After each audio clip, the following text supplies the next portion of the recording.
नमस्कार, आप देख रहे हैं 4 PM और मैं हूं आपके साथ निधि तिवारी। चंदौली में पुलिस की दबिश के दौरान एक युवती की मौत का मामला लगातार तूल पकड़ रहा है। इस मामले में कई पुलिसकर्मियों को सस्पेंड कर दिया गया है, तो वहीं मामले की गहनता से जांच भी की जा रही है। अब आपको बता देते हैं कि ये पूरा मामला क्या है। दरअसल चंदौली में एक गैंगस्टर कन्हैया यादव के घर पर पुलिस दबिश देने पहुंची थी। उस दौरान कन्हैया यादव तो घर पर मौजूद नहीं थे, लेकिन उनकी दोनों बेटियां जो है वो घर पर मौजूद थी, जिनके साथ पुलिस कर्मियों ने बेरहमी से मारपीट की, जिसमें उनकी एक बेटी की मौत हो गई, जिस पर लगातार सियासत हो रही है। इसके बाद काफ़ी ज़्यादा बवाल भी हुआ। वहीं इस मामले में जब 1 मई को युवती की मौत हुई, उसके बाद कई दलों के नेता जो हैं वो कन्हैया यादव से मुलाकात करने पहुंचे, पीड़ित परिजनों से मुलाकात करने पहुंचे। सबसे पहला नंबर उसमें संजय सिंह का था। आम आदमी पार्टी के सांसद संजय सिंह ने भी पीड़ित परिजनों से मुलाकात की। उसके बाद कांग्रेस का डेलीगेशन हो या फिर बसपा का डेलीगेशन हो, सभी ने जाकर पीड़ित परिजनों से मुलाकात की और उन्हें सांत्वना दी, साथ ही कठोर से कठोर कार्रवाई की मांग की। और उसके बाद आज जो है वो अखिलेश यादव भी चंदौली पहुंचे। उन्होंने पीड़ित परिजनों से मुलाकात की, उन्होंने कन्हैया यादव से मुलाकात करके उन्हें सांत्वना दी और साथ ही इस मामले की उच्च स्तरीय जांच की मांग भी की। इसके बाद उन्होंने प्रेस कॉन्फ्रेंस करते हुए योगी सरकार की पुलिस पर निशाना साधा। उन्होंने योगी की कानून व्यवस्था को लेकर काफ़ी सारी बातें कही। उन्होंने कहा कि योगी सरकार में कानून व्यवस्था पूरी तरह से फेल है। जो पुलिस है वो दबिश देने नहीं बल्कि दबंगई करने चाहती है। अखिलेश यादव ने साफ तौर पर कहा कि यूपी की पुलिस बेलगाम हो चुकी है। यहाँ के थाने अराजकता का केंद्र बन चुके हैं। थानों में हत्याएं हो रही हैं। जिस तरह हमने ललितपुर की घटना देखी, चंदौली की घटना देखी, उसमें पुलिस की जो कार्रवाई है वो साफ तौर पर जाहिर हो रही है कि पुलिस कितनी बेलगाम हो चुकी है। उसे किसी भी बात का डर नहीं है। और क्या कुछ कहा अखिलेश यादव ने, आइए सुनते हैं। उन्होंने अपने बेटी खोई है और उसकी बहन अभी भी उस सदमे से बाहर नहीं आ पाई है। उस सदमे में इतना परेशान है कि अभी तक वो ठीक से खाना तक नहीं खाया उसने। जो नर्स उसकी देखभाल कर रही है, और मैंने उसके परिवार से पूछा तो बताया कि बार बार रोने लगती है और वही घटना को याद करती है। पूरे देश में ऐसी घटना नहीं हुई होगी कि जहां पुलिस घर में घुस गई हो और दबिश के बहाने दबंगई की हो। ये उत्तर प्रदेश की पुलिस दबिश में नहीं आती है। उत्तर प्रदेश की पुलिस लगातार दबंगई कर रही है और जानबूझ करके पुलिस ने उनके पिता पर पहले मुकदमे लगाए और राजनीतिक दबाव के कारण जिला बदर तक किया गया। वो अलग विषय है कि उसके पिता के ऊपर कौन लोग जबरदस्ती और जानबूझ करके प्रशासन से, पुलिस से मुकदमे दर्ज करा रहे हैं। उसे जिला बदर तक कराया। लेकिन सवाल ये है कि पुलिस को ये अधिकार किसने दिया कि पुलिस घर में घुसेगी और इतनी बड़ी संख्या में आएगी पुलिस, और जो कोई घर में होगा उसके साथ मारपीट करेंगे। जो बेटी की जान गई है वो पुलिस की दबंगई और पुलिस की दबिश की वजह से गई है। इधर भी फोकस नहीं भैया। पुलिस ने जो कारनामा करके दिखाया उसकी वजह से बेटी की जान गई है। और फिर कहानी पुलिस की ये बनाना कि फांसी उसने लगा ली। अगर पुलिस की मैं कहानी मान लूं तो क्या पुलिस ये बताएगी कि घर में पहले से फांसी लगाई थी क्या बहन ने? क्या बेटी पहले से फांसी की तैयारी कर रही थी? ये पुलिस उत्तर प्रदेश की और खासकर जब से ये सरकार बनी है, कहानी बनाने में बहुत आगे है। क्या ललितपुर की घटना भूल सकता है कोई?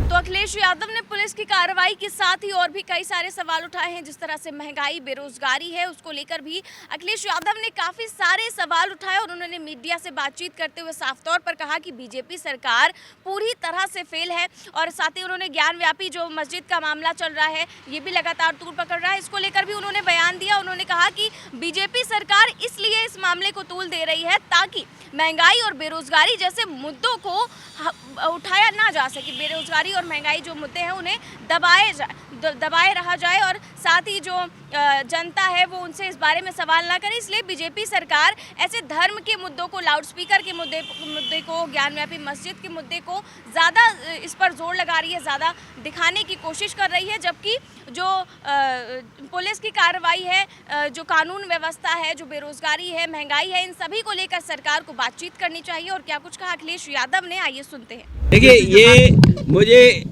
ये याद आ रहा है कि बीजेपी के लोग कहते थे कि रुपया कितना कमज़ोर हो रहा है।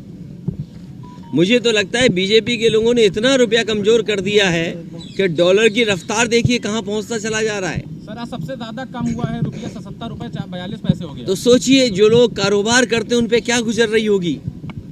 जो लोग कारोबार करते थे, जिनका व्यापार डॉलर में आता है, उन पे क्या गुजर रही होगी। न केवल आज रुपए की हालत ये है, हमारे व्यापारियों की हालत ये है।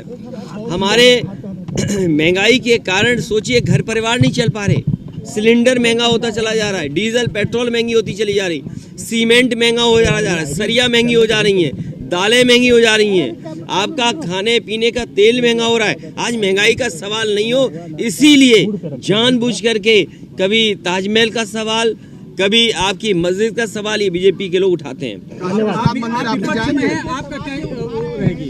इस देश का संविधान, इस देश का कानून फैसला करे और स्पॉन्सर करके चलाते हैं। बीजेपी के लोग स्पॉन्सर करते हैं कि कौन झगड़ा लगा सकता है, उनको आगे बढ़ाइए। डिप्टी सीएम केशव प्रसाद मौर्य लगातार हमलावर है समाजवादी पार्टी पर, तो उन्हें कह रहा है कि सफाई में, समाजवादी पार्टी के सरकार में सफाई में डांस कार्यक्रम होता था, बीजेपी के सरकार में विकास के कार्य हो रहे हैं। मैं क्या बोलूं ऐसे लोगों को। आप भी नहीं समझते बीजेपी की चाल।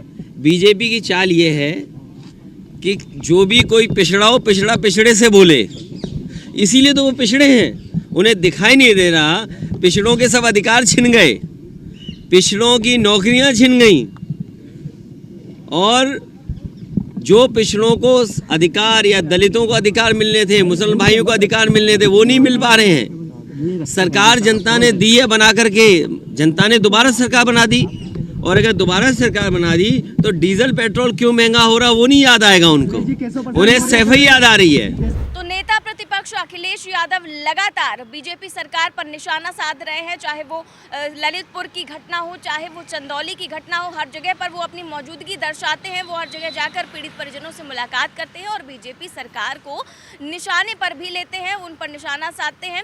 अखिलेश यादव लगातार इस तरह की कार्रवाई कर रहे हैं, नेता प्रतिपक्ष की भूमिका में वो बने हुए हैं। वहीं बाकी दलों की बात करें तो वो इतने सक्रिय नहीं नजर आ रहे हैं, और लेकिन अखिलेश यादव जो है वो लोकसभा की तैयारियों में पूरी तरह से जुटे हुए हैं। जिस तरह देखा जा रहा है कि वो लगातार हर स्पॉट पर नजर आते हैं, जहां पर भी घटनाएं होती हैं या फिर कानून व्यवस्था होती है, वो योगी सरकार पर जो है तंज कसने में ज़रा भी वक्त नहीं लगाते हैं। चाहे वो ट्वीट के जरिए हो, मीडिया से बातचीत के जरिए हो, या फिर किसी भी जगह पर जाकर योगी सरकार पर वो निशाना साधते ही रहते हैं। लेकिन जो यूपी में इस तरह की घटनाएं हो रही हैं, कानून व्यवस्था लगातार फेल नजर आ रही है। ललितपुर की घटना हो, चंदौली की घटना हो, ललितपुर में जिस तरह से जो पुलिस है उसने बच्ची के साथ रेप किया, जो शिकायत करने गई थी बच्ची, उसी के साथ रेप हो गया, उसे गिरफ्तार हालांकि कर लिया गया है। लेकिन जो इस तरह की घटनाएं हो रही हैं, उससे पुलिस की जो कार्यशैली है उस पर लगातार सवाल खड़े हो रहे हैं, और पुलिस कस्टोडियल डेथ हो या फिर थाने में अराजकता का मामला हो, थाने में ही